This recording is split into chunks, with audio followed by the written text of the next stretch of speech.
مجدد صاحب رحمۃ اللہ علیہ آگے لکھتے ہیں، صحابہ کرام رضوان اللہ تعالی علیہم اجمعین کے طریقے کی پیروی سے مخالفت کرتے ہوئے حضور نبی کریم علیہ السلام کی اتباع و پیروی کا دعویٰ کرنا سراسر باطل دعویٰ ہے، بلکہ ایسی اتباع در حقیقت رسول کریم صلی اللہ علیہ وسلم کی نافرمانی ہے، اور اس میں ذرہ برابر بھی شک نہیں کہ صحابہ کرام کی اتباع کا پابند صرف اہل سنت و جماعت کا گروہ ہے، لہذا نجات پانے والا بھی یہی فرقہ ہے۔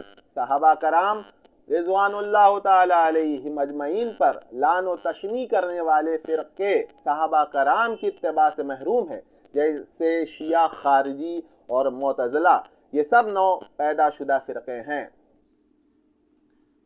آج اس کا مظاہرہ سوشل میڈیا پر بہت زیادہ ہو رہا ہے، آپ ذرا سا سوشل میڈیا کو یہ اسکرول کیجئے تو آپ کو معلوم ہوگا، ہر ایک دو ویڈیو کے بعد اسی طرح کا ایک ویڈیو آ جائے گا جو صحابہ کرام پہ لعن طعن کرے گا، اہل بیت کرام کی محبت کے پردے میں۔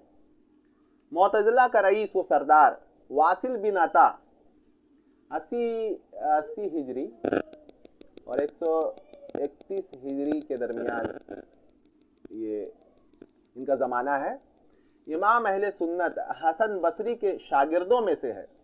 ایمان اور کفر کے درمیان واسطہ ثابت کرنے پر امام حسن بصری سے الگ ہو گئے۔ آپ نے اس کے متعلق فرمایا، اے تزل انا، یہ شخص ہم سے جدا ہو گیا۔ صحابہ کرام میں عیب نکالنا در حقیقت پیغمبر خدا تعالی صلی اللہ علیہ وسلم کی ذات میں عیب نکالنے کے مترادف ہے۔ اگر صحابہ کرام پر نکتہ چینی کرنے والے لوگ یہ کہیں کہ ہم بھی صحابہ کرام کی مطابعت کرتے ہیں، اور یہ ضروری نہیں ہے کہ ہم تمام کی مطابعت و پیروی کریں، بلکہ بہت کی مطابعت ممکن ہی نہیں ہے، کیونکہ بہت سے مسائل میں صحابہ کرام کی آپسی آراء مختلف اور الگ مشرب رکھتے ہیں۔ اس کا جواب ہم یہ دیتے ہیں کہ بعض کی مطابعت سودمند ہو سکتی ہے، جبکہ اس کے ساتھ بعض دوسرے صحابہ کرام کا انکار نہ ہو۔ ماشاءاللہ، کیا جواب ہے! بعض کے انکار کی صورت میں بعض دوسروں کی مطابعت متصور نہیں ہو سکتی۔ یہ بہت لطیف نکتہ ہے، اس سے